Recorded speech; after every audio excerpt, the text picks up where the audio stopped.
At bago ko umpisahan ang kwentong ito, muli maraming salamat sa lahat ng hindi nakakalimot mag-subscribe.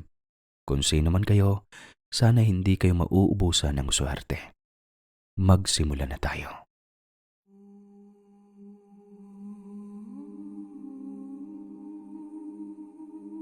Sa usapang malas, parang sinalo ko na yata lahat ng kamalasan sa mundo. Ewan ko ba, bata pa lang ako, palpak na talaga ako sa buhay. Ako yung tipo ng tao na hindi tinutulungan ng mga kapatid ko kasi tamad ako. At inaamin ko naman yon. Para bang wala akong direksyon sa buhay noon. Wala akong diskarte.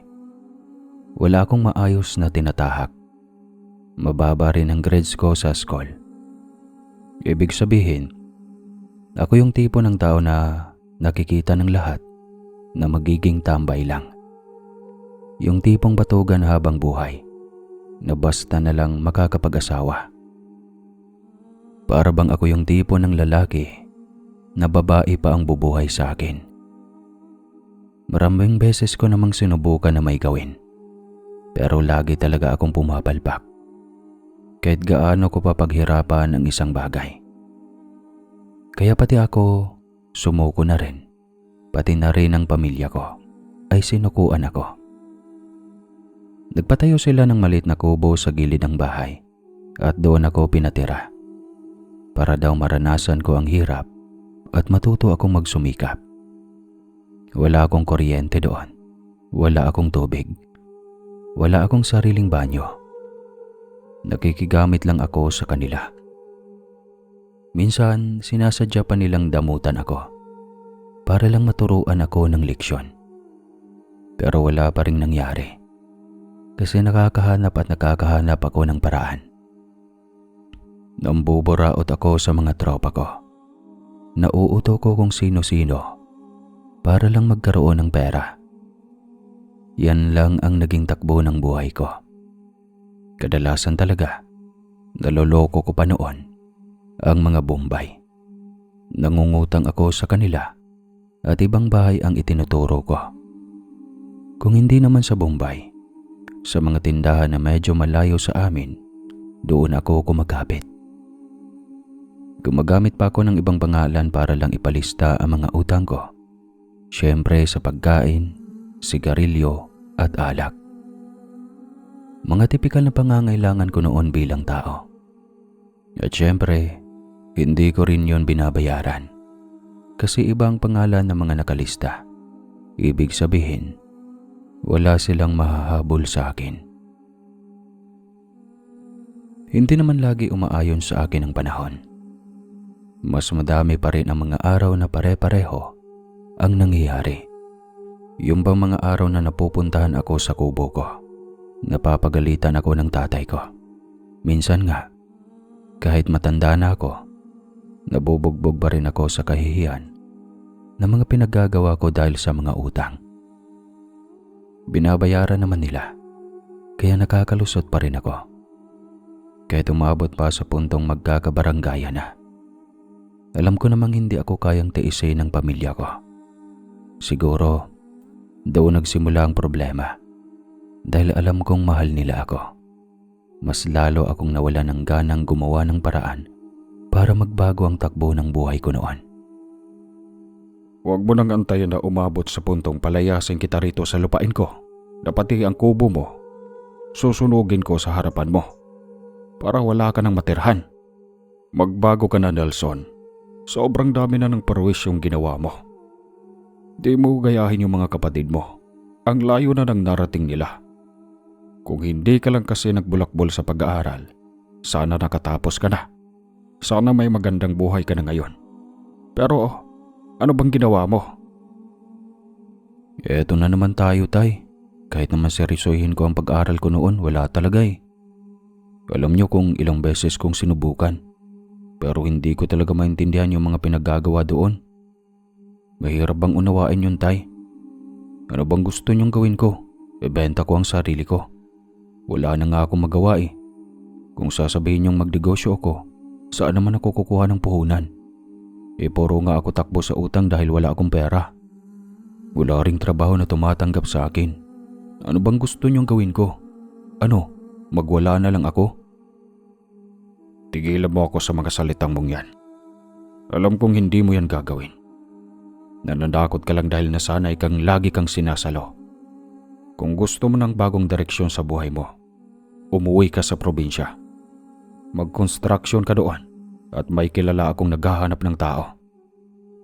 May pinapagawang bahay ang tita mo roon. Kung ayaw mo, lumayas ka na rito sa lupain ko. Siguradong hindi ka na makakabalik. Huwag mo akong hinahamon, Nelson. Kayang-kaya kitang tiisin. Hindi ko na kayang sakit ang ulong binibigay mo sa amin. Construction? Ang hirap-hirap nun ah. Mainit tapos nagbubuhat ka pa ng mabigat. Ang bigat-bigat ang trabaho na yun, tay. Magkano ba ang pasahod? Baka naman baratin pa ni tita yun. Porke ba pamangkin niya ako. Abusuhin pa niya ako eh. Tindi talaga ng mukha mo, Nelson. Kaya mo bang magkaroon ng 300 sa paghihilata mo dyan? Di ba hindi? Kaya pumunta ka doon sa probinsya. Ako nang sasagot sa pamasahe mo. Para naman makahinga tayo sa isa't isa. Baka mabawasan na ang iniintindi namin ng nanay mo. Mahiya ka naman, anak. Ang laki-laki mo na pero wala ka pang direksyon sa buhay. Binigyan ka na ng oportunidad, kaya tanggapin mo. Ikaw lang naman ang barat eh. Ikaw itong oportunista. Kaya wag mo nang pang pagsalitaan ng ganyan ng tita mo. Tulong na nga niya yun sa'yo eh. Oo, sige tay. Kung yun lang naman pala eh. Sabihin nyo na lang ako kung kailan ako aalis. Nandyan lang naman ako sa kubo ko. Pabaonan nyo rin ako ng pera at pagkain ha. Ayoko namang magmukhang timawa sa biyahe. Hindi ako pumayag dahil sa may trabaho na kaagad ako.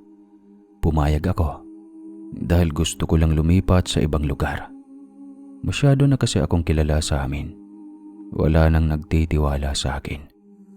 At malabo na rin magkaroon pa ako ng pagkakakitaan doon. Sa madaling salita, mainam na rin na mapunta ako sa ibang lugar. Para kahit papano, makalimutan ng mga tao kung ano-anong kalokohan ang pinaggagawa ko noon. At doon naman ako sa probinsya nila tatay, mamimerwisyo pa rin. Sa totoo lang, ganun talaga ang iniisip ko noon. Bala ko nga, habang nasa biyahe pa lang, gagawin ko lang libangan na yung trabaho. Hindi ko rin naman balak na seryosohin. Pagkarating ko sa bahay ng tita ko, talagang nagliwanag ang mga mata ko. Kasi kitang-kita ko kung gaano kalaki at kaganda ang bahay nila. Ibig sabihin, mayroon talaga silang pera. Tapos, napaka-pribilehiyo ng tingin ko. Meron akong maayos na kwarto. May sariling banyo pa. At maganda ang mga damit ko. Ang sasarapan nilang magluto ng pagkain. At syempre, gumana na naman ang pagkamakapal ng mukha ko noon. Pero ilang araw lang ang lumipas. Ipinakita na sa akin ni tita ang totoong dahilan kung bakit ako pinauwi doon. Tinuro nila sa akin ang isa pang bahay na pinapagawa nila. Maganda sana ang plano, 2 palapag, at siguro mga 10 kaming gagawa. Ang inakala kong magiging libangan lang na trabaho, naging trabaho palang wala akong pagpipilian kundi gawin. Umaga pa lang siguro na mga 6:00, ginigising na ako ng foreman. Trabaho kaagad, walang mainit-mainit. Iinom lang ng tubig ang pahinga. Minsan nga ay wala pa. Kung kakain, sarili naming diskarte. Hanggang sa dumating yung araw na hindi na ako pinapauwi ni tita sa bahay nila. Doon na lang ako sa barracks natutulog. Mainit, masikip, at ang baho pa. Hindi ako sanay pero wala naman talaga akong pagpipilian. Noong natanggap ko ang sweldo ko unang beses, ayun na ata ang pinakamalaking pera na nahawakan ko. Pero hindi pa rin iyon sapat para sa mga gusto kong bilhin at kainin. Kaya ang ginawa ko, nanghihingi na lang ako ng pagkain ko sa mga katrabaho ko. Alam kong mas kapos at nangangailangan sila kasi halos lahat ay may pamilya. Pero wala akong pakinon. Hindi lang ako nanghingi kasi nagbibigay din naman sila. Halos sa kanila ko naaasang lahat ng pagkain at pangangailangan ko.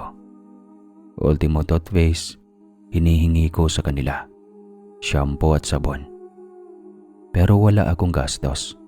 Ako naman, bibili ng bagong damit, sapatos, minsan ay relo, at napupunta sa lahat ng bisyo ko.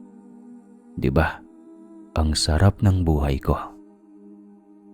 Hindi sila makakaangal kasi pamangkin ako ng boss. Siyempre, hindi naman araw-araw Pasko rin. Hindi rin nagtagal, may pumuna na sa akin. Sinumbong ako kay tita. Ayun, nagalit tuloy sa akin si tita. Wala na akong mapaghingan at kailangan ko ng tustusan ang sarili ko gamit ang sarili kong pera. Ang bigat pala ng may obligasyon kahit sarili mo lang ang inaasikaso. Mahal na mahal ang sarili ko pagdating sa pangangailangan ko. Pero pagdating sa mga luho, mga bisyo, ay ayos lang. Parang sinampal ako ng realidad noon. Hanggang sa natutunan kong magtipid. Doon na rin ako natutong kumain ng mga dilata ng paulit-ulit. Parang kahit papano, natutunan kong kontrolin ang pagiging mapusok. Kaya naiaayos ko na rin ang sarili ko ng paunti-unti. Dati, kaya kong bumili ng isang kahan ng sigarilyo sa isang araw lang. Ngunit sa paglipas ng mga araw, paisa-isa o dalawa na lang. Sa gabi, natuto talaga akong mag-adjust. Kapag naiinitan ako, nagduduyan na lang ako sa labas, sa ilalim ng puno ng nara. Nakita ko ng katrabaho ko isang gabi kasi naninigarilyo ako sa puno. Unang beses niya akong sinita at iyon rin ang unang beses na narinig ko ang bagay na binanggit niya sa akin noon. Uy Nelson, panay ka pa rin ang usok dyan sa ilalim ng puno. Pag nagambala mo yung mga engkanto dyan, ewan ko na lang, kundi yan lumaki ang itlog mo. Ha? Anong engkanto ang pinagsasabi mo? Ilang linggo na tayong nandito. Naninigarilyo na ako. Pero wala namang masamang nangyari sa akin Wala rin akong nakikitang engkanto gaya ng sinasabi mo. Bakit? Aantayin mo pa ba na may makita ka? Aantayin mo ba na may mangyari? Binabalaan ka na Nelson. Hindi tama ang ginagawa mo. Ayaw na ayaw nila sa amoy ng mga ganyan. Tapos dyan ka patutulog. Napakaingay mo pa namang maghilik. Tapos nagsasalita ka pa habang natutulog. Ang laking perwisyo ng ganyang ginagawa mo. Di ka na lang umupo doon sa higaan mo sa barracks. Ikaw nga lang ang walang katabi. Kasi alam ng mga katrabaho natin na napaka-arte mo. Di ka pa kontento. Asos, hindi kong may engkanto talaga dito sa puno. Narinig na niya na maarte ako. Kaya hindi niya ako gagalawin. Huwag mo nga akong tinatakot, Joel. Masyado na tayong matanda para sa mga ganyang kwento. Grabe naman yung pag-iilusyon mo sa mga engkantong yan. Hindi nga yan totoo. Ngayon ko nga lang yan narinig sa'yo Ay nako. Panakot lang yan sa mga pasaway na bata. Ewan ko sa'yo, napakatigas ng ulo mo. Ikaw ang literal na pasaway na bata. Di na tumanday ang utak mo Ang hirap mong pagsabihan. Sige, magtiis ka dyan. Kung paninindigan mo na dyan ka matutulog sa ilalim ng nara, sige, huwag ka nang papasok sa barracks Yung higaan mo, pahihigaan ko sa katrabaho natin Kapag umulan, huwag kang magdalawang isip na pumasok sa loob. Kasi, hindi ka namin tatanggapin. Wala talaga akong interes at pakialam sa mga pinagsasabi ni Joel sa akin. Engkanto. Masisindak ba ako dyan? Sa mga inutangan ko ng mga tao, alam kong may pera at kaya kong patambahin. Nagagawa ko pang tumakas. Yan pa kaya mga nilalang na hindi ko naman nakikita. Naggibit-balikat na lang ako at humiga sa duyan. Pagkatapos ay nakatulog ako. Wala akong pakialam kahit sino pa ang maperwisyo ko. Dahil perwisyo naman talaga ang tingin sa akin ng mga tao. Wala na rin akong kailangang patunayan pa. Kinabukasan, day off namin noon. Kaya naisip ko na gusto ko namang makatikim ng kakaibang merienda. Nagpunta ako sa sentro, mag-isa lang. Naglalakad-lakad sa paligid hanggang sa may mahanap akong mabibilhan. Hanggang sa may nakita akong tenderang nagtitinda ng bananakyo. Talagang pumukaw ng atensyon ko. Hindi dahil sa paninda niya, kundi dahil sa kanya. Siyempre, hindi kilala sa lugar na yon ang mga kalokohan ko. Alam kong may diskarte ako sa babae. Kaya agad akong lumapit sa kanya. Siyempre, para bumili muna. Tapos, tsaka ko isingit ang pagkikipagkwentuhan. At yun nga ang nangyari. Maganda ang naging usapan namin ng babaeng nakilala kong si Cecil. Hindi na nga niya pinabayaran sa akin yung kinain ko. Laking tipid din kasi. Alam kong marami na akong nakain. Humirit pa nga ako ng turon at palamig. Pagkaramdam ko, gusto rin niya ako. Kasi syempre, kakaiba ang mukha ko sa kanila. Galing ako ng syudad.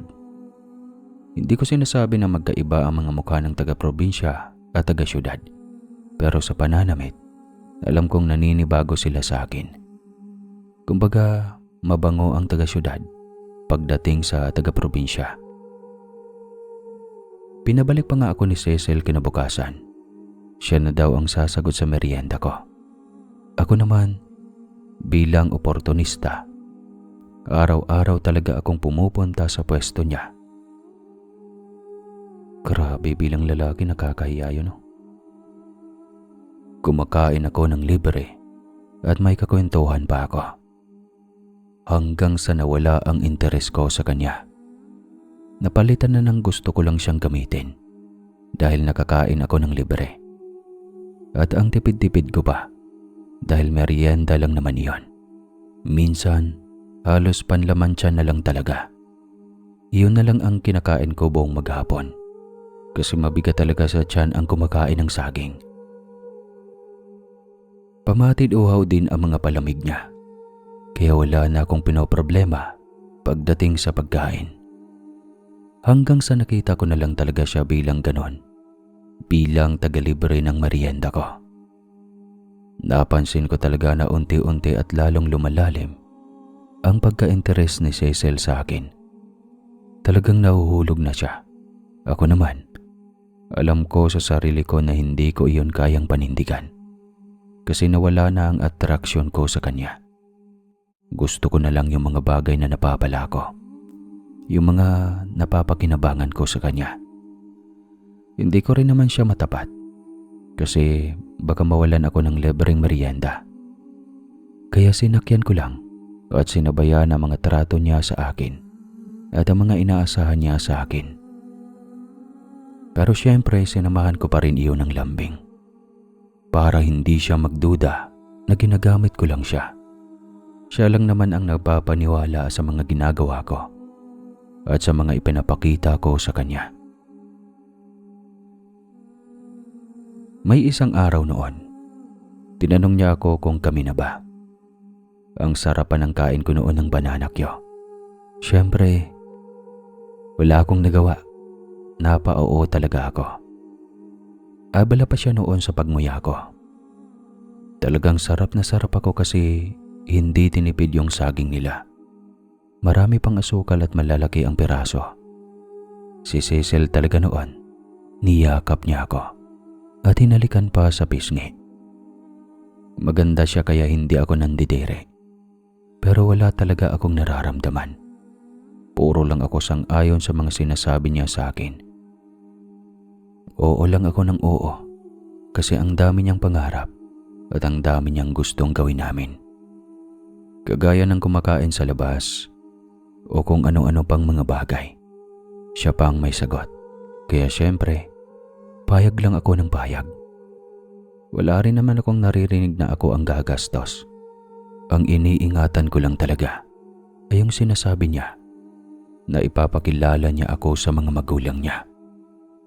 Kasi ang kapal ng mukha ko na humarap doon Lalo na't alam ko sa sarili ko kung ano lang talaga ang intensyon ko kay Cecil. Alam mo naman na hindi pa ako pwedeng lumayo. Hanggang dito lang ako sa sentro kasi may trabaho ako. Alam mo naman yung construction yan. Hindi pwedeng wala-wala o patigil-tigil kami. Baka pagalitan ako ni tita. Baka pag napuno na siya sa akin, papauwiin ako sa syudad. Hindi magkalayo na tayong dalawa. Gusto mo ba yun? Kaya tsaka mo na lang ako ipakilala sa mga magulang mo. Sila na lang ang pupuntahin mo dito. Eto naman, syempre hindi naman pwedeng magpunta sila dito sa trabaho ko. Para lang makilala mo sila, hindi ba? 2 bayan ang pagitan ng bahay namin mula rito. Alam mo namang sa China lang ako nakatira din. Kung ipapabiyain pa sila, ang laking abala kasi matanda na sila. Tayo naman daw, may lakas pa na pangangatawan, edi tayo na lang ang pupunta doon. Saglit lang naman kapag day off mo o kapag wala kayong ginagawa. Pwede rin naman gawing pagkatapos ng trabaho natin. Kung gusto mo, may paraan. Bigyan mo lang ng oras at paglaanan mo para makilala ang mga magulang ko.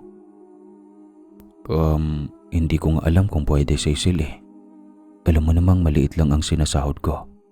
At ako ang sasagot sa sarili ko pagpunta doon. Wala akong ekstrang pera para makadayo sa inyo. Pinapadala ko kasi sa mga magulang ko. Nakakahiya namang pumunta nang wala man lang dalang kahit ano. Wala nga akong pampabigay sa pamilya mo, di ba?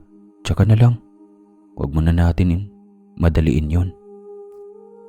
Oo, ginawa ko yung palusot sa kanya. Ako na lang ang sasagot sa pamasahe.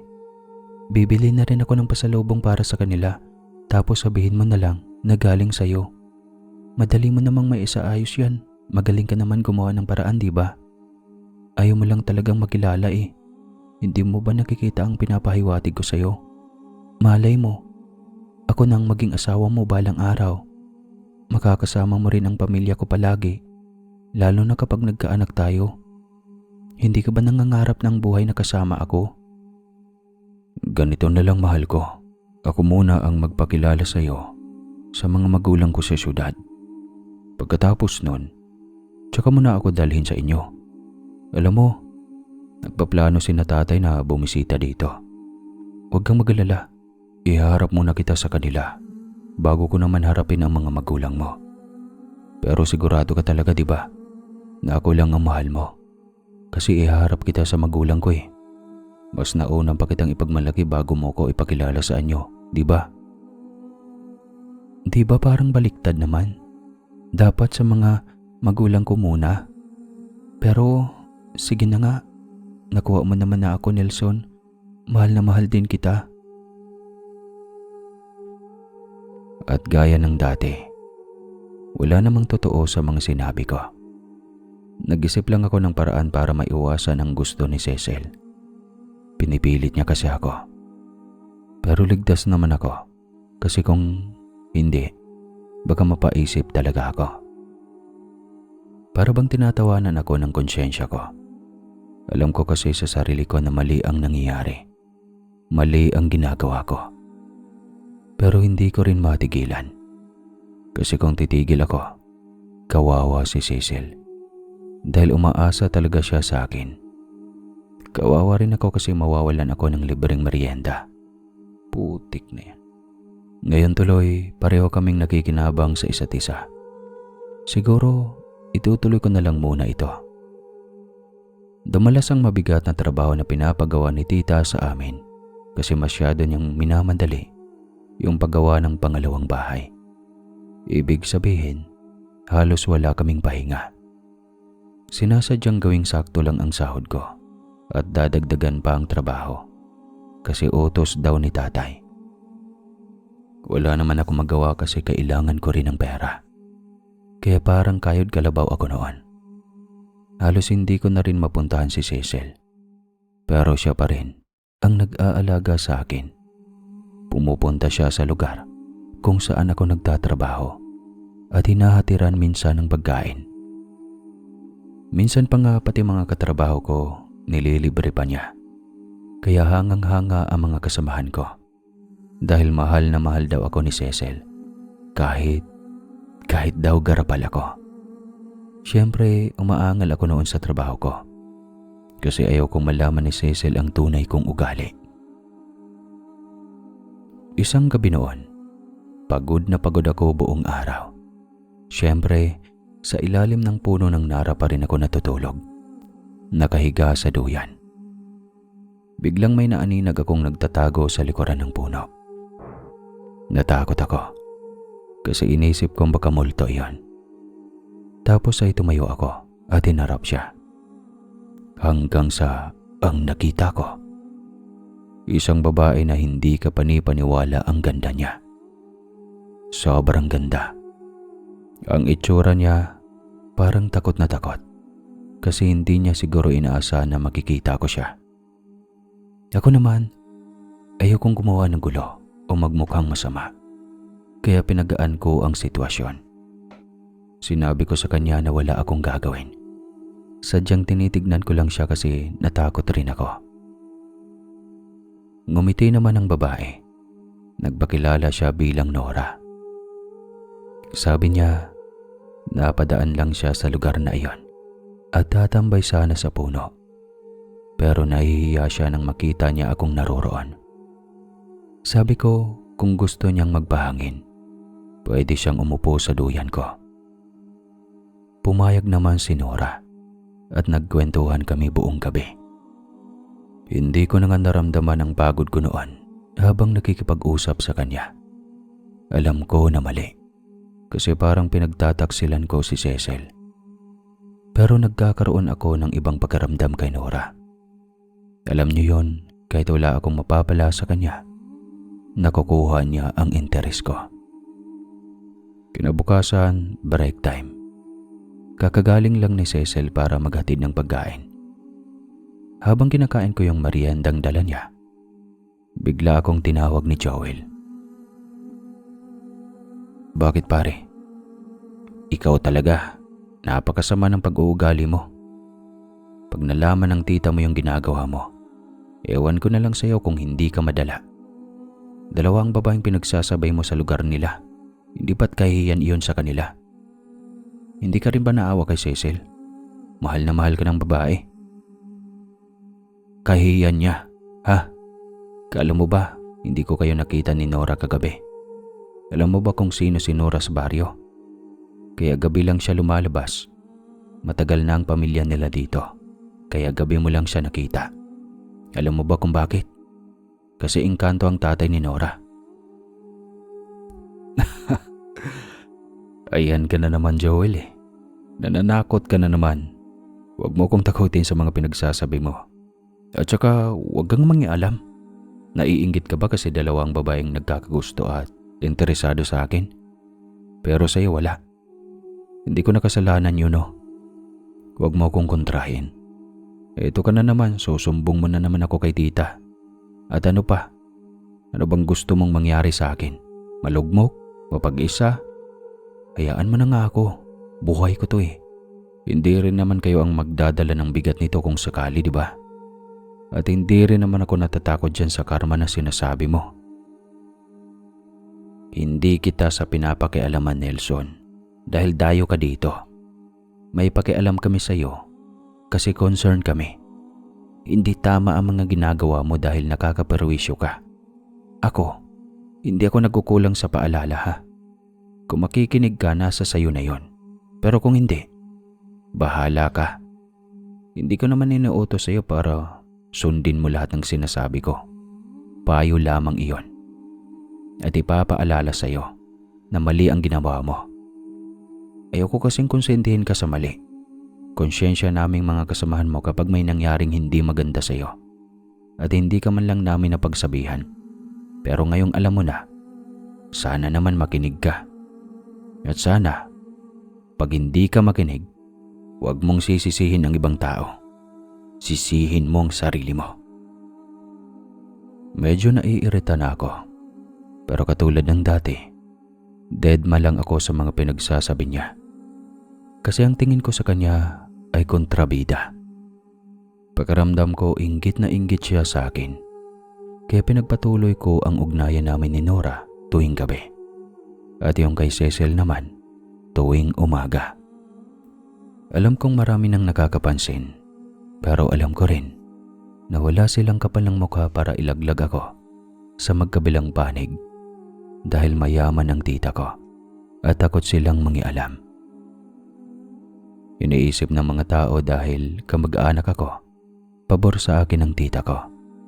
Kaya ayos na rin iyon. Subalit gaya ng mga kwento, hindi naman lahat ay maliligayang araw para sa akin. Kasi isang araw noon, pumunta si Cecil sa trabaho na umiiyak. Kinokompronta niya ako dahil marami daw nagsusumbong sa kanya tungkol kay Nora. "Sino ba yung babaeng nakikita mo sa duyan tuwing gabi?" tanong niya. Siyempre hindi ko alam kung paano magpaliwanag. Hinayaan ko lang siyang magsalita ng magsalita habang ako wala man lang maisagot. Tumingin-tingin lang ako sa paligid, parang wala lang. Siyempre, mas lalo siyang nasaktan, kaya lalo pa siyang nagwala. Sa awa na rin siguro ng mga nakakita, kinuha nila si Cecil at inilayaw sa akin. Baka kung ano pa ang mangyari. Oo, nakakahiya pero sa totoo lang, hindi talaga ako apektado sa sitwasyon. Para lang akong nakikinig sa bunganga ng nanay ko. Noong bata pa ako, walang dating, walang tama, walang kurot. Wala akong pakialam kahit maghiwalay pa kami. Ang iniisip ko lang noon, sayang yung masarap na merienda. Pero kung kaya ko namang bilhin ulit, bakit ako magtitipid? Kung pipiliin ko ba siya, sino ba talagang pipiliin ko? Siya o ako? Kasi kahit wala akong napapala kay Nora, aminado akong gusto ko siya. Hindi ko alam kung bakit, pero alam ko sa sarili kong gusto ko siya. At minsan, sapat na yon. Kaya mas lalo kaming naging opisyal ni Nora. Kahit umaga kami magkita, dami ng bulungan sa paligid. Parang maraming kumukontra, pero wala namang nangungumpronta. Kaya ayos lang sa akin. Ibang-iba ang trato ko kay Nora kumpara kay Cecil. Kay Nora, ako mismo ang gumagastos. At ang akala ko noon ay tuloy-tuloy ang ginagawa ko. At wala na akong kailangang problemahin kasi nabawasan na ang mga tinatago ko. Pero nag-iba ang lahat nang magsimula akong makaramdam ng kakaiba. Nagsimula ito sa mga tulog ko sa mga panaginip. May mga bumubulong sa akin na nakakatakot na mga boses. Pinagbabantaan ako na pahihirapan at ang pinakamasaklap, papatayin. Napapanaginipan ko rin ang sarili ko na nilalamon ng kung ano-anong anino. Mga nilalang na hindi ko kilala, hindi ko maipaliwanag. Para bang pinapahirapan nila ako. Hinihila ako sa mga madudugo at nakakatakot na sitwasyon. Hanggang sa umatake na iyon sa mismong katawan ko. Nakakaramdam na ako ng matinding pagod kahit wala naman akong ginagawa na mabigat. At kapag nilalagnat ako, tumatagal talaga at sobrang tindi. Yung tipong hindi ko alam kung magigising pa ba ako kinabukasan. Sobrang sakit ng ulo ko, ang tiyan, pati buong katawan. Para bang may kung anong persang nagpapahirap talaga sa akin. At ang pinaka nakakatakot, hindi kaagad lumulubay ang sakit. Kahit umiinom na ako ng gamot o dalhin pa ako sa ospital, ay parang wala lang. Para bang bigla na lang nagbago ang buong estado ng pangangatawan ko. Umabot na ako sa puntong hindi na ako makapagtrabaho sa ipinapagawa ni tita na bahay. Para bang inuubos ng sakit ang lakas ko araw-araw. Kahit pilitin kong kumilos, nanginginig ang tuhod ko at mabilis akong hingalin. Parang may bigat na nakadagan sa dibdib ko. Hindi ko na kayang gawin ang mga dati kong ginagawa. Kahit simpleng pagbuhat o paglakad, dinudurog ako ng panghihina. Para bang naaasiwaan na rin sa akin si tita. Kasi pakaramdam niya, wala naman akong naitutulong o silbi sa kanya. Habang lumilipas sa mga araw, ramdam ko na parang naiirita na lang siya sa presensya ko. Lalo na't hindi ko na nagagampanan ang mga pinagagawa niya. Alam kong malaki ang posibilidad na mapauwi ako sa syudad, doon sa mga magulang ko noong mga panahong iyon. Pero ayaw ko nang makita ulit ang sarili kong natutulog sa kubo na iniwan ko noon. Bumalik sa lugar na puno ng mga taong may mga panghuhusga at masasakit na salita para sa akin. At higit sa lahat, ayaw ko ring malayo kay Nora. Kaya pinilit ko talagang magpakatatag, kahit alam kong halos bumibigay na ang katawan ko. Oh, bakit nandito ka? Alam mo namang hindi ka pa pwedeng magtrabaho dito dahil sa malalamong kalagayan. Baka mapahama ka lang at himatayin pa. At alam mo rin na minabadali na ang pagtatapos ng bahay na to. Hindi na namin kaya pang magaksaya ng oras para sa iyo eh. Ayan ka na naman sa mga sinasabi mo. Pupunta ba ako dito kung hindi ko kaya? Ayaw kong umuwi sa syudad, kaya kailangan ko magtrabaho. Pwede ba? Kahit ngayon lang. Huwag mo muna akong pakialaman. Yan, sa ugali mong ganyan at sa pagiging salbahe mo, hindi kaya nakakaltukan ka na. Yan ang sinasabi ko sa iyo eh. Ang hilig mong makiperwisyo sa ibang tao, kaya ganyan ang kahinatnan ng buhay mo. Huwag mong pilitin ang sarili mo, kaya umuwi ka na doon. Hindi, Joel. Kailangan ko magtrabaho. Pare, huwag mo nang pilitin pa kasi ang sarili mo. Magpagaling ka muna. Eh di ba, pumunta na nga kami sa ospital. May mga gamot na akong iniinom. Kaya ngayon ay medyo okay na ako. Baka naman nakulam ka na eh. Hindi ospital ang kailangan mo, kundi albularyo. Kulam? Posible ba talagang mangyari sa akin yon? Makulam ako? Sino naman ang gagawa nun?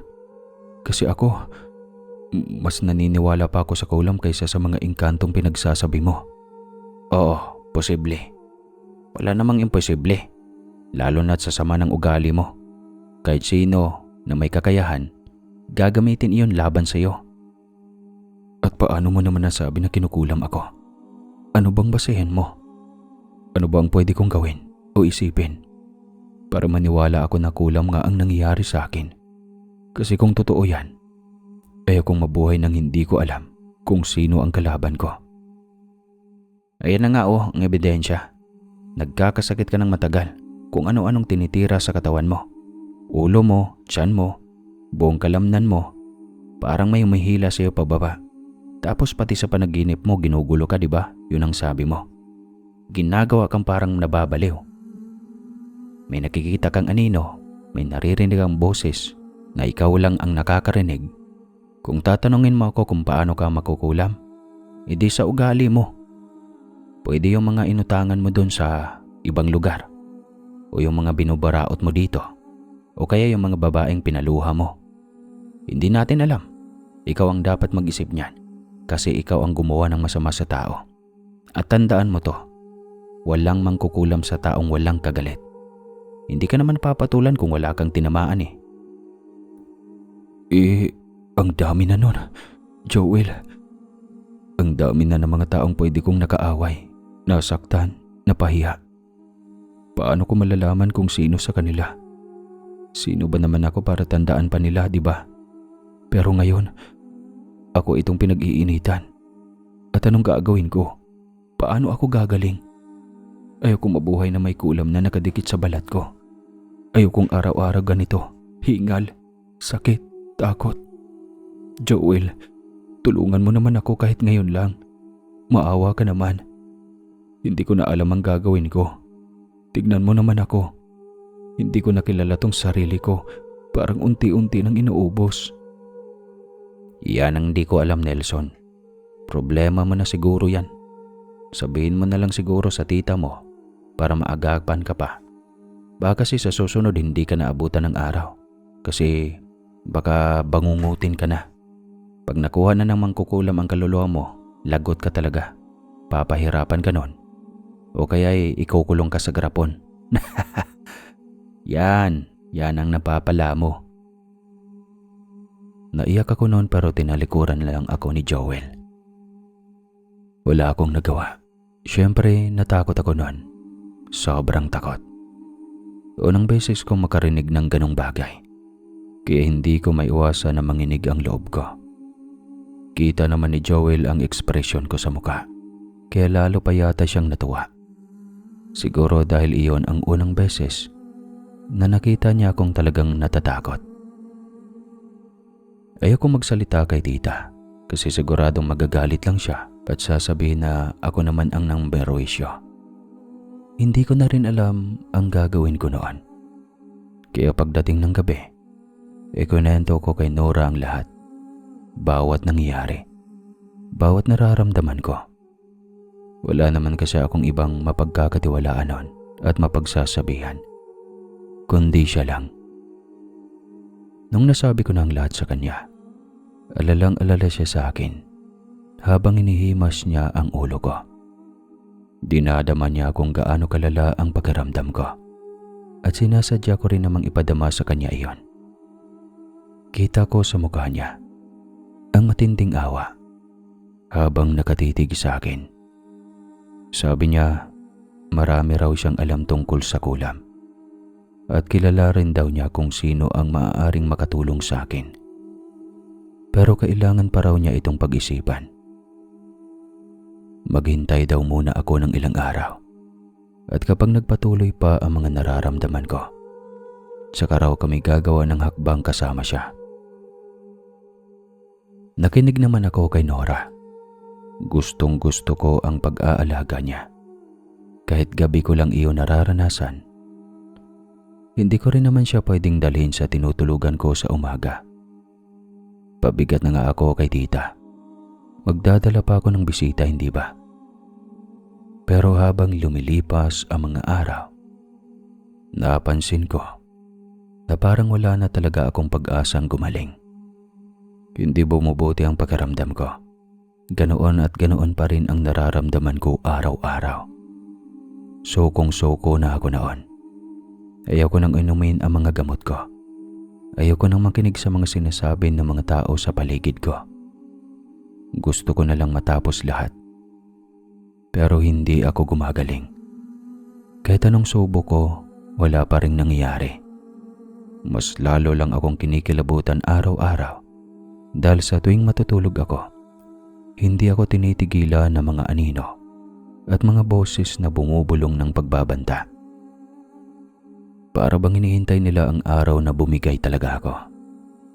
Pinakamasaklap sa lahat, hindi kumbinsido ang mga kamag-anak ko na may totoo akong sakit. Ang tingin nila, nag-iinarte lang ako. Tinatamad, nagdadrama. Sanay kasi silang tignan akong oportunista.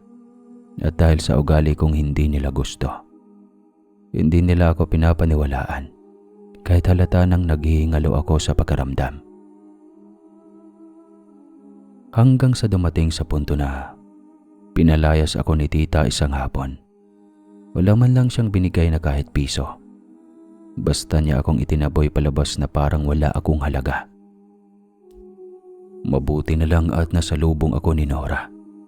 Nakita niya kung gaano na ako kahina at kung gaano ako kawalang-wala.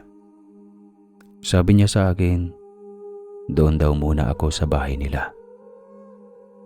Nang makarating kami roon, sumalubong sa akin doon ay ang nag-iisa niyang kasama sa buhay, ang kuya niya na si Noel. Mabait naman ito pero sobrang tahimik. Unti-unti ko nang napapansin habang nakakasama ko silang magkapatid na may kakaiba talaga sa kanila. Ang werdo nilang kumilos, tumingin at magsalita. Pati paraan nila ng pagkikipag-usap, parang may sarili silang lingwahe at mga sinyalis na sila lang ang nakakaintindi. Naalala ko tuloy yung sinabi sa akin ni Joel na may lahi raw silang engkanto. O baka engkanto talaga sila. Subalit iniiwasan ko nang maging mapanghusga noong mga panahong iyon. Kailangan ko ng tulong at sila lang ang nandoon para sa akin. Alagang-alaga ako ni Nora habang nandoon ako. Wala akong ibang iniisip kundi kumain at matulog dahil siya na ang umaasikaso ng lahat. Kahit yung kuya niya, wala akong naririnig na anumang reklamo o salita. Tahimik lang siya palagi. Sobrang nakakahiyang manatili sa bahay nila, lalo na't hindi pa rin ako gumagaling at hindi ako makauwi sa syudad. Pero pinaparamdam ng magkapatid na ayos lang na doon ako tumira at hindi ako pabigat. At nakakapagtaka pa kasi hindi sila nauubusan ng mga prutas. Palagi pang presko. Parang bagong pitas lang. Pero wala ka namang makikitang puno sa paligid ng bahay nila na pwedeng pinanggalingan nun. Napansin ko rin na walang trabaho ang kuya niya. Wala ring trabaho si Nora. Kung paano sila nakakakuha ng pang-araw-araw nilang pangangailangan. Ang werdo. Kasi kung titignan mo, parang ang dami nilang pera. Pero yung bahay nila ay napakasimple lang. Hanggang sa dumating ang araw ng komprontasyon. Oo. Kinumpronta ako ng magkapatid. Sabi nila, tinutulungan daw nila akong gumaling mula sa sumpa ng kulam na sigurado raw sila na babae ang gumawa. Dahil sa sobrang sama niyang loob niya sa akin, sa panloloko ko, at sa pag-iwan ko sa kanya para kay Nora. Sobra talaga akong nabigla nun at hindi ako makapaniwala na si Cecil pala ang may gawa ng kulam. Alam kong mahal na mahal niya ako, kaya parang imposibleng magagawa niya iyon sa akin. Pero siguro, dahil sa sobrang sakit ng panloloko ko at panggagamit na ginawa ko sa kanya, hindi na niya napigilan. May lahi pala talaga sila na mga mangkukulam. Sobrang kaba ko noon, pati pagsisisi. Pero ano pa nga bang magagawa ko? Nangyari na. At kung magpapakita pa ako kay Cecil para humingi ng tawad, baka lalo lang niya akong pahirapan. Baka tuluyan pa akong mamatay. Doon ko na sila tinanong kung ano ang kailangan kong gawin para tulungan nila ako. Dahil sa tono pa lang ng pananalita nila, ramdam kong may kapalit ang lahat. Handa naman ako. Sinabi ko sa kanila na kahit ano, papatawsin ko. Huwag lang akong mamatay. Natatakot ako sa impyerno kasi alam kong masama ang ugali ko at hindi pa ako nakapagsisi ng totoo sa mga kasalanang nagawa ko. Hindi pa ako nakakabawi ng kabutihan sa mga taong nasaktan ko. Hindi pa nga ako napapatawad ng tatay ko. At doon ko lang lalong naintindihan kung gaano ako kahina bilang tao. Diretsahan na akong kinakausap ng kuya ni Nora. Ang sabi niya sa akin, kailangan ko raw pakasalan si Nora at maging mag-asawa kami. Huwag na raw akong magdalawang isip o gumawa na pa ng kasamaan. Wala akong nagawa kundi pumayag nang walang pag-alinlangan. Dahil totoo namang mahal ko naman talaga si Nora. Napakasimple lang ng kasal namin. 4 lang kaming nandoon. Kami ni Nora, si Noel, at ang mayor. Halos sa pilitan pa nga naming mapapayag ang magkakasal sa amin.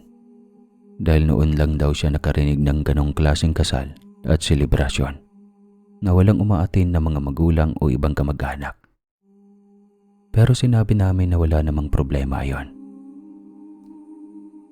Ilang linggo lang ang lumipas matapos kaming maging ganap na mag-asawa ni Nora na walang ibang nakakaalam kundi kaming 4. Unti-unti nang bumuti ang pakiramdam ko hanggang sa tuluyan na akong gumaling.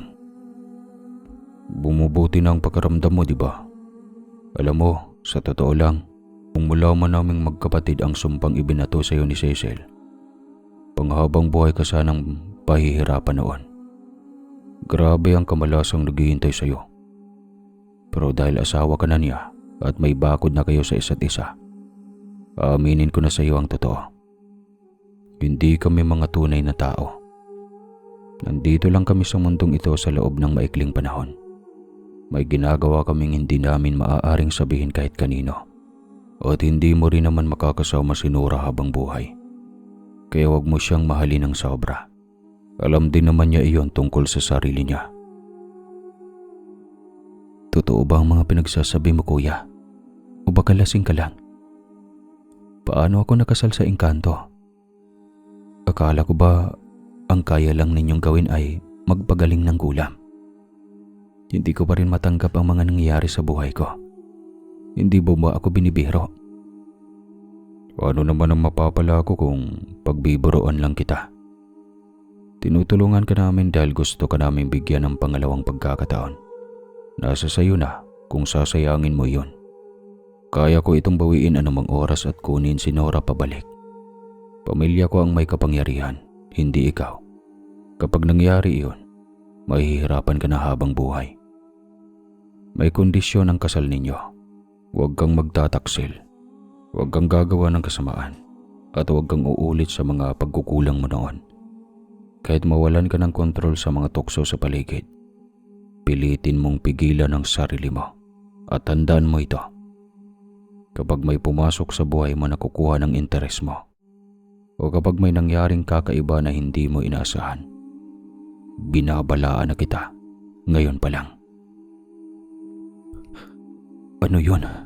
Ibig sabihin, wala na akong kawala. Grabe naman. Panghabang buhay na ba itong pinasok ko? Paano kung umalis na kayo ni Nora? May maiiwan ba ako rito sa bahay ninyo? Wala na ba talaga akong magagawa? Baka pwede akong bumalik sa syudad. Hindi na ako gagawa ng kasamaan doon. Magbabago na talaga ako.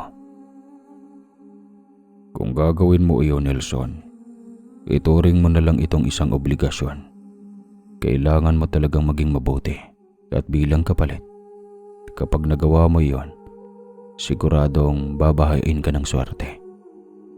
Iyon na ang magiging gantimpala namin sa iyo para sa tunay mong pagbabago at sa hindi mo pagsayang sa pangalawang pagkakataong ibinigay namin.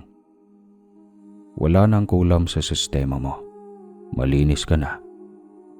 Kaya magnilay-nilay ka. At patawarin mo ang sarili mo sa mga nagawa mong kasalanan para maging mabuting tao ka sa mundo. Ang tanong ko lang, kailan naman kayo mawawala? Kailan ninyo lilisanin ang mundong ito? Kailan naman ako iiwan ng naging asawa ko? Wala na akong pakialam kung magkaroon man ako ng swerte o wala. Ang gusto ko lang, ayoko na ng magulong buhay. Ayoko na ng magulong mundo. Ayoko nang palaging inaatake ng konsyensya ko. Pero salamat sa inyong dalawa. Malapit na, Nelson. Alam mo, mahal na mahal ka rin ni Nora. Kaya sulitin mo ang mga oras na magkasama pa kayo.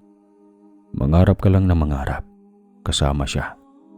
Matutupad mo iyon kahit wala na siya sa tabi mo.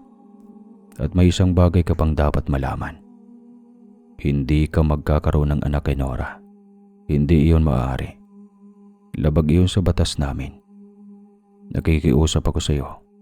Huwag mong ipagsasabi kahit kanino ang naging ugnayan natin.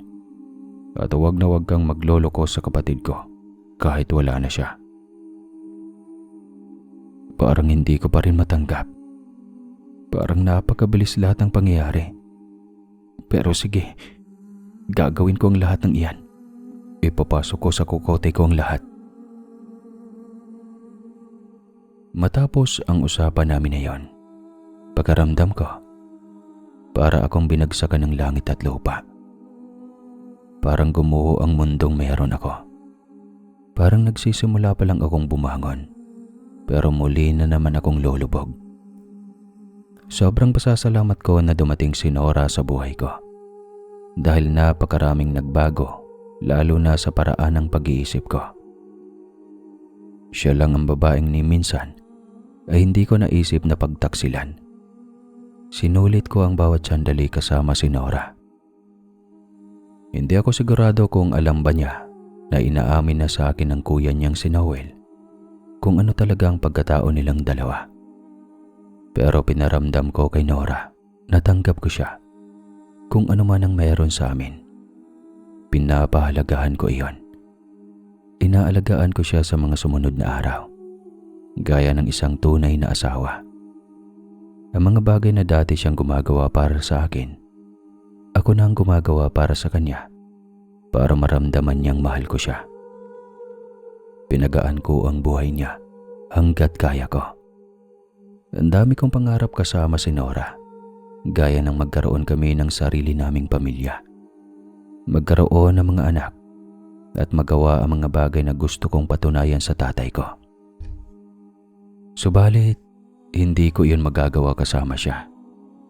Napakasakit para sa akin, para bang sa unang pagkakataon. Tsaka ko lang natutunan kung paano mangarap ng totoo. Pero doon din ako tinuruan kung paano mawalan at tanggapin ang mga pangyayari.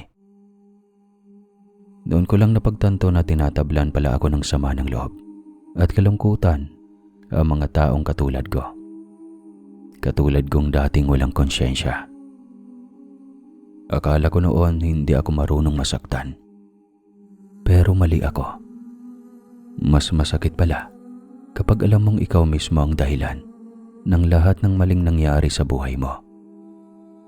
Hindi ko na malaya na unti-unti na pala talaga akong nagbabago. Sa bawat araw na pinipili kong maging tapat, sa bawat tukso na pinipili kong talikuran, mas malinaw kong nakikita kung sino ako at dapat maging ako. At sa katahimikan ng mga gabing magkatabi kami ni Nora, doon ko naiintindihan na ang tunay na pagbabago ay hindi palaging may kasamang gantimpala. Minsan, kapalit nito ay ang taong pinakamamahal mo. Kailangan ko lang pala talagang makaramdam ng pagmamahal para maintindihan ko kung ano ang dapat kong gawin at para malaman ko ang tama at mali. Sa buong buhay ko, tuwing may nagagawa akong pagkakamali, palagi na lang akong pinupuna at pinapagalitan, pero hindi man lang tinutuwid sa maayos na paraan. Sa halip, parang isinara lang ang pinto para sa akin. Kaya ngayon, tuwing naiisip ko ang mga pagkakamali ko noon, bukod sa takot na akong maging ganoong klaseng tao ulit, halos napapangiti na lang ako. Hindi dahil ipinagmamalaki ko ang mga iyon, kundi dahil alam kong hindi na sila mauulit. Unti-unti kong napansin ang pagbabago kay Nora. Hindi na siya tulad ng dati na laging nauuna sa kusina tuwing umaga. Mas madalas na siyang nakaupo sa may bintana, tahimik, nakatingin sa malayo, na para bang may hinihintay na hindi ko kayang makita. Kapag tinatanong ko siya kung may iniisip ba siyang mabigat, ngingiti lang siya at sabay sabing, "Wala, nagpapahinga lang ako." Pero ramdam kong nagsisimula na siyang magpaalam. Si Noel naman, mas naging tahimik kaysa sa dati. Kapag nagkakasalubong kami, mas mahaba ang tingin niya sa akin. Parang sinusukat kung handa na ba ako. Minsan pa nga, maririnig ko siyang nagsasalita mag-isa sa gabi, pabulong, na para bang may kinakausap na hindi ko nakikita. Kapag tinatanong ko, iisa lang ang sagot niya. Malapit na. Mas naging maalaga din si Nora sa mga sumunod na araw. Parang hinahabol ang oras. Inaalala niya ang bawat detalye, ang pagkain ko, ang pahinga ko. Kahit ang mga salitang dapat kong marinig kapag nanghihina ako. Doon ko napagtanto na hindi lang siya nagmamahal o naglalambing. Nagpapaalam na pala siya sa paraang hindi masakit. At isang gabi, habang magkatabi kaming nakahiga, mahina niyang sinabi, "Kapag dumating na ang araw na mag-isa ka na ulit, huwag mong isipin na iniwan ka. Isipin mo na lang na tinupad namin ang dahilan kung bakit kami dumaan sa buhay mo." Wala na akong itinanong. Dahil sa katahimikan ng sandaling iyon, alam kong hindi na kailangan ng paliwanag. Tumulo na lang ng tumulo ang luha ko hanggang sa naging hikbi na iyon. Niyakap ko lang siya ng niyakap, pero parang kulang pa rin at hindi sulit.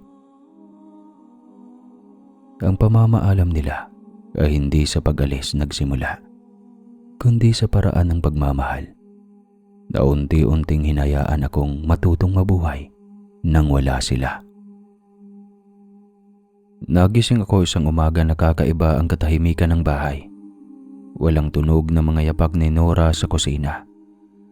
Walang kalansing ng tasa. Walang amoy ng nilulutong pagkain. Tinawag ko ang pangalan niya. 1 beses. 2. Walang sumagot. Pagkalabas ko ng kwarto, nakita kong bukas ang mga bintana. Dumadaloy ang hangin, malamig. Parang may dumaan na hindi ko nakita. Ang mesa ay malinis. Walang bakas ng almusal. Parang walang taong tumira roon kagabi. Sa silid ni Noel, walang laman ng kama. Maayos ang kumot. Parang hindi ginamit. Walang damit, walang gamit. Parang hindi kailanman may natulog doon. Lumabas ako ng bahay. Tumawag at naghanap. Walang bakas sa paligid. Walang yabag sa lupa. Walang bakas ng paa. Kahit ang mga kapitbahay, wala ni isa ang nakaalala na may nakita silang 2 taong lumabas sa bahay na iyon. Si Nora, ang babaeng minahal ko, ay hindi na bumalik. Si Noel, ang bantay, ay wala na rin.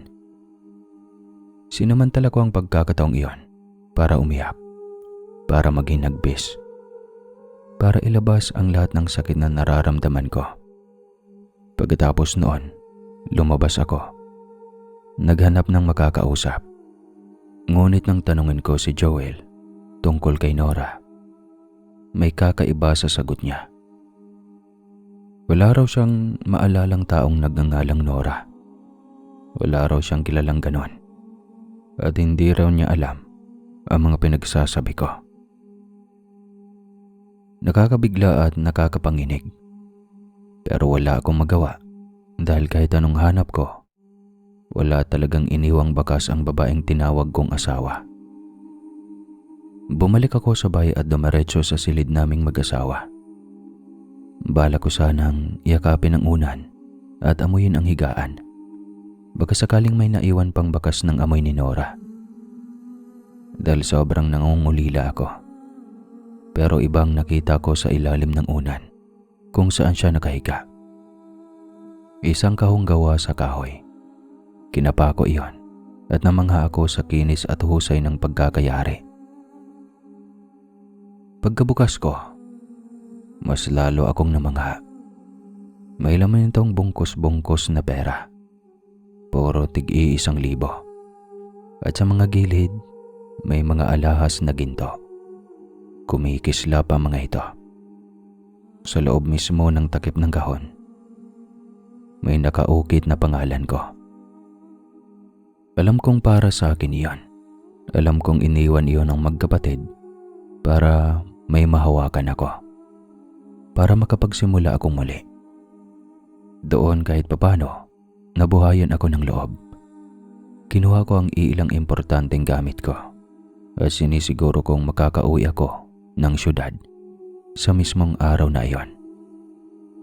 Gumalaw ako at agad na nag-ayos, nag-impake at bumili ng tiket para makasakay sa bus.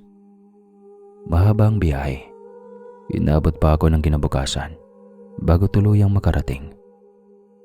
Pagkarating ko, nakita ko ang tatay ko. Hindi siya masaya na nakita ko. Masigit pa roon. Parang nagulat siya. Hindi pa man ako nakakapagpahinga. Minura at pinagsabihan na niya ako. Baka raw tinakasan ko na naman ang trabaho ko sa bahay ni tita. Mahinahon ko na lang sinabi sa kanya na matagal na akong pinaalis ni tita dahil nagkasakit ako. Pagkatapos noon, Tumalikod na ako. Wala na akong lakas para makipagtalo. Humanap kaagad ako ng apartment, malapit lang sa bahay namin. Alam kong hahanapin at babantayan pa rin niya ako, kaya mas mabuting may sarili akong espasyo. Mabilis akong nakakuha ng matitirhan, bagay na ikinagulat nila, lalo na nang malaman nilang kaya kong magbayad. Hindi sila makapaniwala kung saan ko nakuha ang perang iyon. Pero wala na akong pakialam. Ang mahalaga lang sa kanila ay may naiabot ako. Hindi nila kailangan malaman kung saan ang galing ang lahat. Sinimulan ko ang pagbabago. Isa-isa kong binayaran ang mga utang na dati kong tinakbuhan. Siyempre, may mga tindahan at taong ayaw na sanang tumanggap ng pera mula sa akin. Mga taong nasaktan at nainsulto ko noon. Pero kahit ayaw nila, iniiwan ko pa rin. Hindi ko na kailangan pang ipaliwanag ang lahat. Hindi na mahalaga kung maiintindihan nila ako o hindi. Ang mahalaga sa akin noon, nagbayad ako. Naibalik ko kahit paano ang dapat ibalik. Para sa akin, sapat na iyon. Sinunod kong ginawa ay nag-isip ako ng paraan para magkaroon ng pagkakakitaan. Isang negosyo. Kahit na parang imposible sa simula. Alam kong pwede pa rin kumita. Hanggang sa napatingin ako sa mga alahas ko. Napagtanto ko, marami pala akong pera na pwedeng matira kung ibebenta ko ang mga iyon. Hindi biro ang halaga ng mga ginto at pwede itong maging panimulang puhunan para sa bagong buhay na gusto ko. Naisipan kong bumili ng maliit na lupa sa isang barangay na hindi kilala sa amin at ipalipat ang titulo sa pangalan ko. Sa halip na magpakalayo-layo pa, mas minabuti kong magtayo ng sarili kong paupahan. 4 ang ipinatayo ko, isa para sa akin at bahay na iyon, at ang 3 ay paupahan na apartment suite. Sa loob ng 6 na buwan, isa-isa ring natupad ang mga plano ko. Maraming nagtaka, marami ring natuwa. Pero wala na akong pakialam. Alam ko sa sarili ko na sobra-sobra na ang sakit na pinagdadaanan ko. Mga bagay na hindi nila kailanman maiintindihan dahil hindi naman nila naranasan. May mga panghuhusga pa rin. May mga matang nagbabantay kahit wala naman talaga akong ginagawang masama. Kaya hinayaan ko na lang yon. Hindi ko na binigyang halaga ang mga bulong at opinyon dahil alam kong wala naman akong mapapalaroan. Tuwing makakakita ako ng puno ng nara, palaging bumabalik sa alaala ko ang unang gabi na nagtagpo kami ni Nora. Andun pa din yung kilig at pagkamangha. At ayaw ko yun mawala sa paglipas ng panahon. Kaya nakaisip ako magtayo ng coffee shop na puro nara ang disenyo. At naglagay din ako ng bonsai na nara sa labas para sa attraction. Akala ko pa nga noon ay hindi mabubuhay ang nara. Kasi sabi ng nagbobonsai, matagal daw ibonsai ang nara. Ilang taon daw bago magkaresulta. Marami namang nagkakape sa coffee shop ko. Kaya mabilis yung nakilala at umunlad. Mas napalago ko yon at nalagyan ko din ng kainan. Pumatak yun kaya nakilala ako sa lugar namin at marami ang nagtataka dahil nga naman sa nakaraan ko. Maging ang tatay at mga pamilya namin ay kumakain doon at talaga namang hindi maubos ang mga tanong nila sa akin na wala naman akong sinasagot kahit pwede ko namang ipagyabang at ipangalanda ka ng tungkol kay Nora kung gusto ko. Pero ipinagdadamot ko talaga ang bawat detalye ng minamahal ko. Dahil gusto ko ay ako lang ang may karapatan. Sa loob ng 1 taon noon, kaya ko nang tawagin ang sarili ko na mayaman. Tuloy-tuloy ang pagdating ng pera at wala na akong pinoproblema bukod sa pangongulila sa asawa ko. Hindi pa rin ako makapaniwala noon. Unti-unti kong natupad ang mga dating pangarap ko.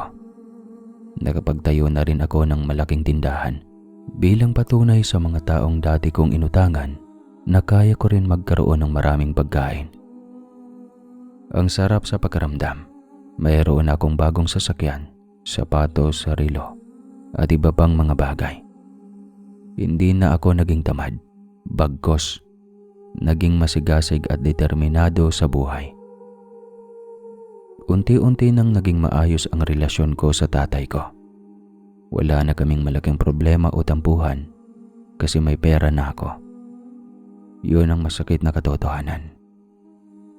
Hindi na kami nagkakasakitan ng loob at natuto na kaming rumespeto sa isa't isa dahil sa pera.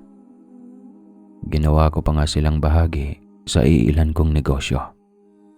Ang mga kapamilya ko rin ay kinuha ko mga katrabaho, kaya sabay-sabay kaming umaangat at kumikita. Ilan sa mga kapatid ko ay naging crew sa coffee shop at ang iba naman ay inaasikaso ko rin sa trabaho kasama ng mga partners ko. Masarap sa pakiramdam na nakakatulong ako at may napupuntahan ang pinaghirapan ko. Kalaunan, nagpatayo rin ako ng sarili kong bahay na matatawag ko na akin talaga at medyo mansyon para sa akin. Doon ako tumira ng mag-isa, hindi dahil malungkot, kundi dahil kailangan ko ng katahimikan. Isang lugar kung saan maaari akong magpahinga, mag-isip, at tahimik na alalahanin ang lahat ng pinagdadaanan ko. Pati na rin ang mga aral na hindi ko kinakailanman gustong makalimutan. Tungkol naman sa babae, oo. Marami talagang lumalapit sa akin. Marami rin ang nire-rekomenda ng tatay ko. Pero palagi ko silang tinatanggihan sa maayos na paraan. Minsan, nililibre ko na lang sila sa coffee shop bilang pakikisama. At pagkatapos noon, doon na nagtatapos ang lahat. Hindi ko na sila kinakausap muli. Alam ko kasing may asawa ako at ayaw kong saktan ng damdamin niya kahit na wala na siya sa piling ko. Ayaw kong gumawa ng mga bagay na pagsisihan ko. Sapat na sa akin ang minsang pagkakamali. Ayaw ko nang maulit ang sakit na dulot ng pagtataksil, lalo na sa taong minahal at nagligtas sa akin. Nelson, malaya ka na sa narating mo sa buhay, pero hindi mo pa rin ipinapaliwanag sa akin kung ano talagang nangyari. Lalo na sa lugar ng tita mo. Hindi ka ba ayos lang ba na pag-isipan ka ng masama?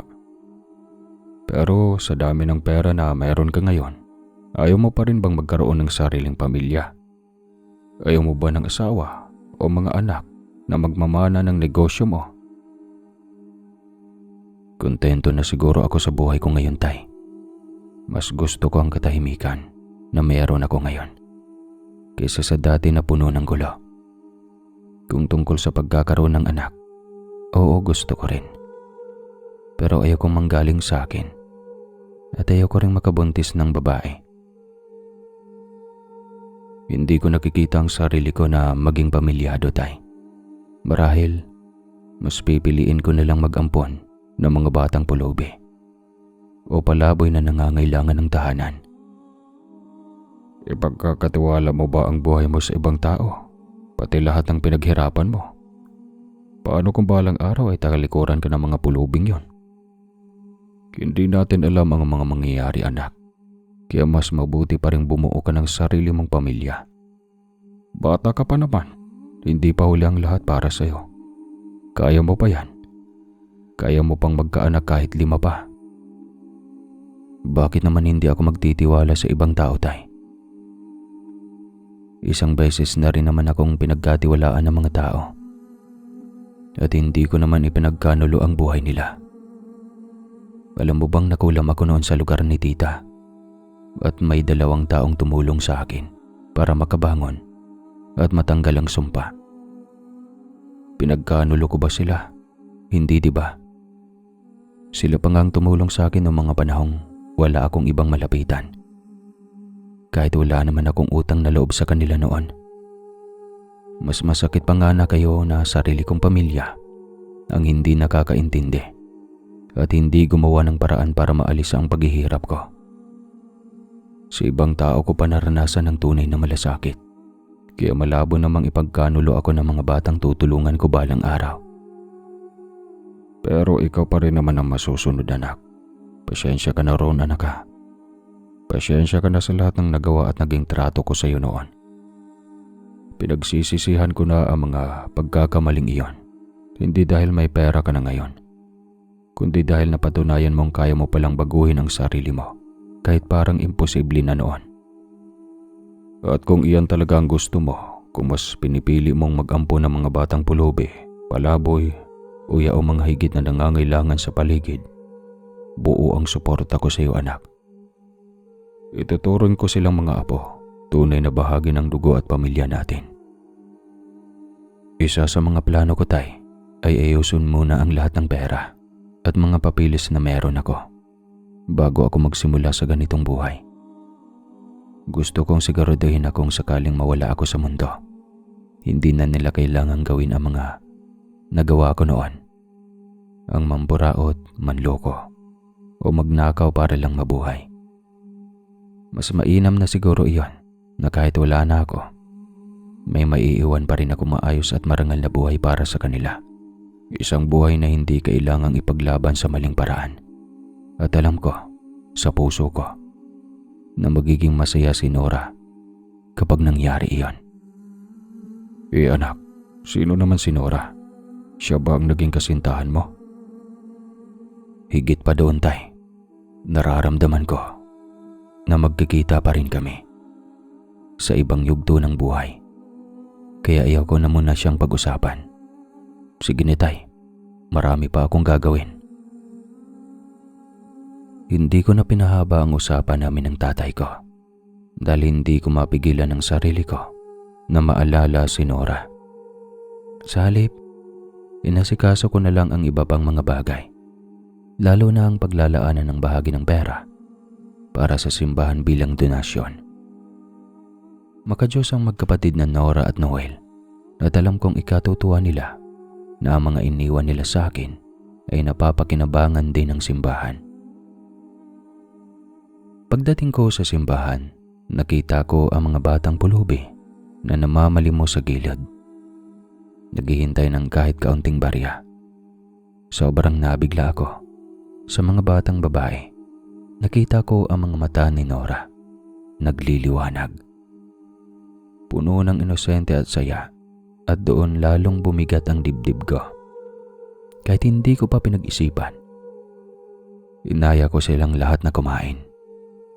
Hindi madali makuha ang tiwala ng mga batang sanay sa lansangan, pero sinubukan ko pa rin. Sa huli, sabay-sabay kaming kumain. Habang pinapanood ko silang masayang ngumiti, naisip ko na marahil tama ang sinabi ko sa tatay ko.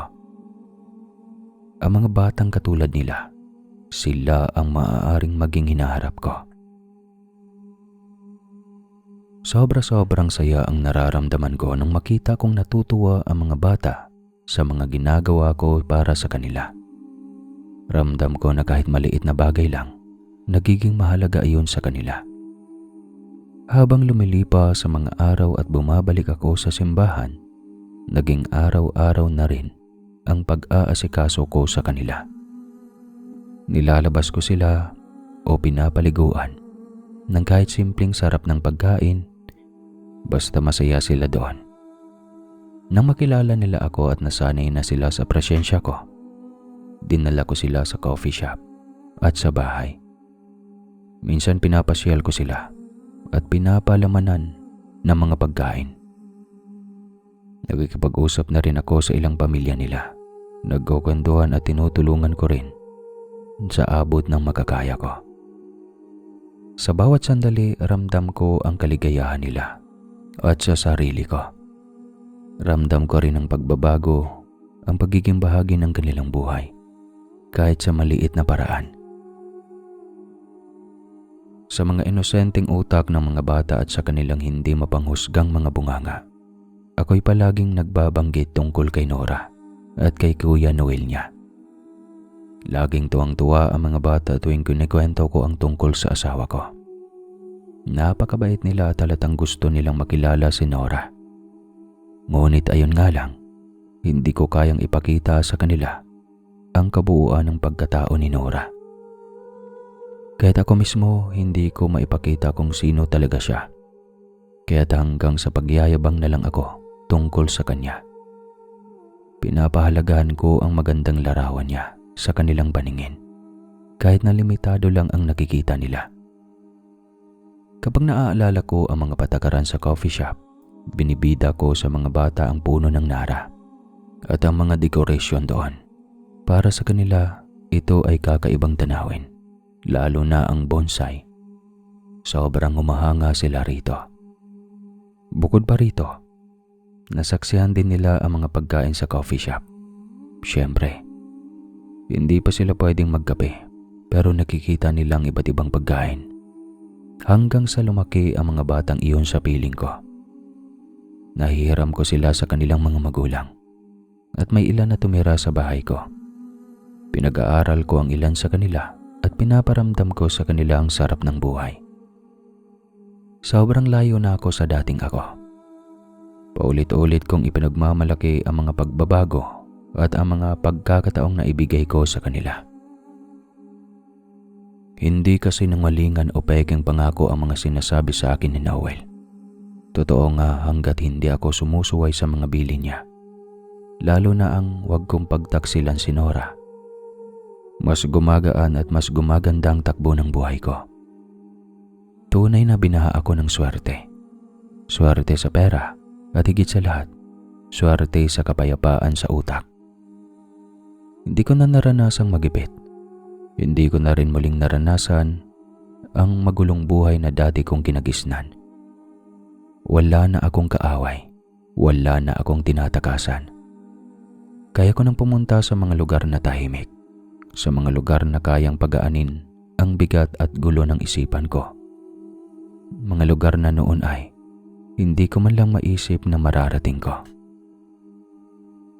Tumanda ako at ngayon, nare-respeto na ako ng mga taong nasa paligid ko. Hindi kagaya nung bata pa ako, na halos kutong-kutongan, batok-batukan, pagtawanan, at mura-murahin lang ako ng mga tao sa paligid.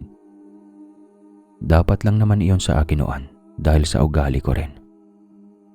Hindi pa rin naman tuluyang nawawala ang mga tsismis at kwentong iyon tungkol sa akin. Mga paninirang puri. Marami pa ring taong paulit-ulit itong binabalikan. Kahit na malaki na ang ipinagbago ng ugali ko at ng kalagayan ko sa buhay. Hindi ko naman sila masisisi dahil totoo namang nangyari iyon. Naging loko-loko ako noon. Barumbado, pabigat at tamad. Pero mas mahalaga sa akin ang kung sino ako ngayon at kung ano ang hinaharap na tinataha ko. Marami na akong natutulungan. Marami ang kumakatok sa buhay ko para humingi ng tulong. Hindi ko man sila mapagbigyan lahat dahil hindi ko kayang pasanin ang buong barangay. Sapat na sa akin na alam kong kahit papano, may nababago akong buhay. Pares ko pa rin sa alaala ko ang lahat ng mga pagkakamaling nagawa ko kay Cecil na habang buhay kong pinagsisihan. Hanggang ngayon, pinapatawad ko pa rin siya sa puso ko kahit hindi ko siya nakikita at kahit hindi niya ako naririnig. Tandang-tanda ko rin ang hirap na naranasan ko nung ako'y nakulam. Doon ako unang beses na tunay na natakot, unang beses na panghinaan ng loob, at unang beses na wala ng pag-asa. Ngunit sa kabila ng lahat, nagpapasalamat pa rin ako kay Cecil. Dahil kung hindi ko naranasan ng ganong bagay, malamang ay hindi ako nagbago. Siguro ganon pa rin ako hanggang ngayon. Walang direksyon, mahirap, talunan, at walang nagmamahal o nagmamalasakit. Kung hindi niya ako kinulam, hindi ako matututo. Werdo, diba? Ganon talaga, matuto ka sa pagkakamali mo. Ganon talaga ang naramdaman ko sa totoo lang. Kasi pagramdam ko, kailangan ko talagang pagdaanan ng lahat ng iyon. Para bang itinadhana na iyon mismo ang kwento ng buhay ko. Parang para sa akin, wala pa ring tatalo sa kwentong niligtas ako ng isang engkantada.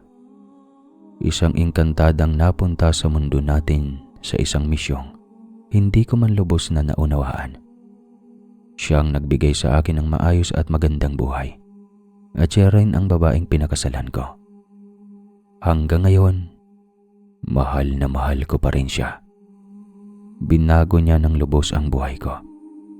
Binigyan ako ng kayamanang walang hanggan, hindi lamang sa anyo ng pera, kundi pati na rin sa walang kapantay na pag-ibig na nararamdaman ko para sa kanya. At hanggang dito na lang po ang kwentong ito. Maraming salamat po sa lahat ng tumapo sa kwentong ito.